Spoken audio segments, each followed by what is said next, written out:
That would be me. Look who we're hanging with. Brian O'Halloran. Jason David Frank. Humberto Ramos. Please do not change channel.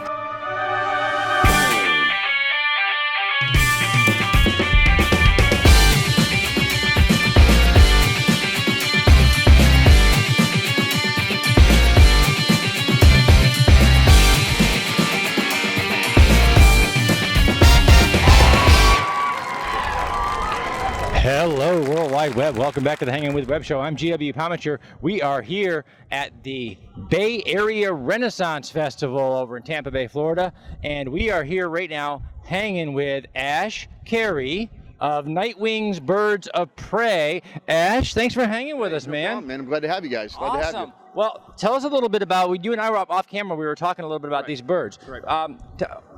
How did you start this? Oh, well, that's actually kind of a funny story. I've actually worked with animals my whole life. I started off in the circus with my grandmother and my 4 older sisters. And my father owns the oldest theatrical jousting troupe in the United States. So when I wasn't with my grandmother in the circus, I'd be with my father at a Renaissance fair. And when I wasn't in either of those two places, I would be with my godmother back in England, and she runs a place called the International Center for Birds of Prey, where she does flying demonstrations, teaches falconry, raises birds in captivity. So as a kid, you spent your weekends either at the circus or at the Ren Fair. Absolutely. Or with grandma with just cool critters. Right. Yep.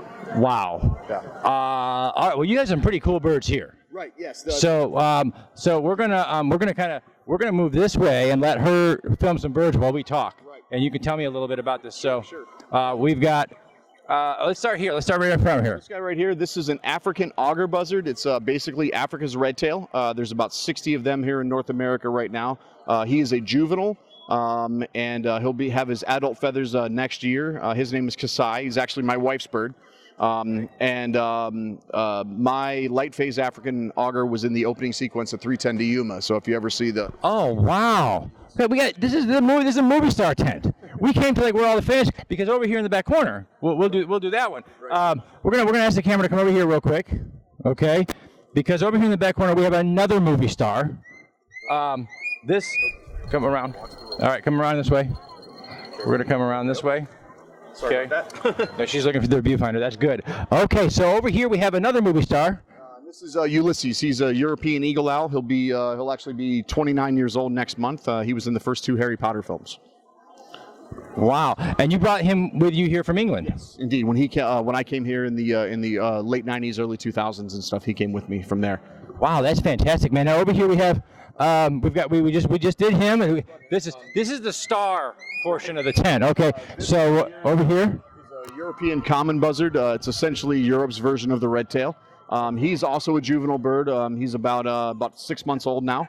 The bird all the way in the back here is a crested caracara, mainly from Central and South America. He was actually illegally taken out of the wild by somebody who wanted to make him into a pet. Texas Fish and Game seized him and put him in my hands to raise him from there. So he's been flying in our show since last July. Wow. The bird all the way over is a South American black hawk eagle, also referred to as the tyrant hawk eagle. He's one of 6 in North America and the only one on public display. He was a gift to me from a conservation organization that I work with called SIA, S-I-A. You can actually find out more about them at ComancheEagle.org. ComancheEagle.org. Okay, that's SIA. Okay. So we have some more birds up here in the front we're going to get to here. Where do you get your birds from? Or they come from all different places? Yeah, a lot of them come from wildlife rehabilitators, birds that can't go back to the wild for one reason or another. However, a lot of them do come to me from captive breeding situations, basically to be ambassadors for their species and to help get the word out that those birds need help. Because we also work with, as I said, a couple of different conservation organizations, SIA being one of them, and then there's another one that some friends of mine are just kind of getting off the ground right now. And this is all full-time for you? Oh, yeah. You're on the road all the time with these guys? 10 months out of the year. Wow. So superstar birds and traveling birds all over the country. Okay. Kind of traveling with lions and tigers and bears, though. Valid. Well, these are birds of prey, though, so this is not exactly, it's not that much. On the seat next to me in the truck, a tiger doesn't quite fit there so much. He just rides up front, just, hey, hanging out. Yeah. Yep. All right. Well, let's meet these guys over here, okay?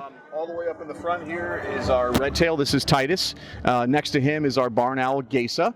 And then directly there to the far right is our 2 American kestrels. That's Rain and Keeley. Actually, those 2 birds and the red tail both came to us from a wildlife rehabilitator, as well as my wife's raven, all the way over. That you can see her working with kind of there in the background. He was actually came to us from a rehabilitator in Arizona. He came in as a chick with a really, really badly mangled foot, so they had to amputate it, and so therefore he cannot go back to the wild. But he's a great bird. He loves people. He's just now a year old. He's actually already got about a 20-word vocabulary. So he's wow. Well, his raven really does speak. Right. Wow. Okay, so from the circus to the Ren fairs and hanging out with Grandma to making this your profession. Just a little bit of the story in the middle there. How did you choose this? Well, I was a jouster for 17 years. I worked for my father in the Hanlon Lee's Action Theater. In 2002, I decided that I was done. And that year was a very fortunate year because there was a gentleman who's a good friend of mine, actually native to Florida here. He was a homicide detective in Pompano Beach, Florida, originally. And he had started to do educational bird of prey programs. Wow, so you picked it up from him. I started working with him, and one year he was like, hey, I'm going to go do this show back in my home state of Florida. They just moved from Largo to this new site by Mosey. Do you want to come with me? And I said, sure, absolutely. And so I worked with him for about a year and a half, and he said, you don't need me anymore. And got in the truck, went with a friend, haven't been home yet. Right. And your wife came with you. Yep. That's good news. Yeah. Yep. That's good news because if you disappear for like 7 years, they get mad. Yeah, things get pretty squirrely there. Yeah, for sure. So, okay, so you meet a lot of people here at the Ren Fair, and the birds get to interact with a lot of people because the people from the line here, they'll be coming in and getting to know these birds pretty well. Right. So as a person who works with these birds and these animals all the time, what's the most entertaining or fun moment that you've had with a customer coming in with the birds? That's a good question. Actually, one of my most important things for me in why I do what I do is my goal is to be able to get the birds as close to people as they possibly can, because there's really nothing like being up close and personal with a bird of prey. It's not something you get to do in day-to-day life normally. The word prey implies that if you get too close to a bird of prey in uncontrolled circumstances, you're not having a good day. Right. In this environment, it's a little bit different, though. So you get to these guys right up in front. Oh yeah, right in front of them. And the other thing about it is too is we have a couple of audience participation moments in our show where people can get really up close. We fly the birds right between them, right over their heads, all sorts of other stuff. So are the kids usually, when they come in, are they anxious? Are they excited? Kids are very excitable all the time, and that's always a good thing. I personally love kids. I have 2 of my own. They were silly when they were little, and they just grew bigger. So it works out real well. They don't stop being silly. They just get taller. Yeah, exactly. My son's 16 years old. He's taller than me now. So, any of the kids, do you get a lot of people who are afraid to get near the birds? Not really. That comes and goes. I see it in pockets every once in a while. Well, there'll be maybe a group where I don't know about that, or whatever. But for the most part, not really. And people seem anxious to learn more about these particular birds. I get a lot of questions, and honestly, that's why I have all the birds on display. I believe half of my job is to be able to interact with the patrons, because on a fair day, especially here at the Bay Area Renaissance Festival, there's so much stuff going on all throughout the fair day. Somebody might miss this show, they might miss this thing or that thing, and if they get to walk by the tent and they see the birds, they can still.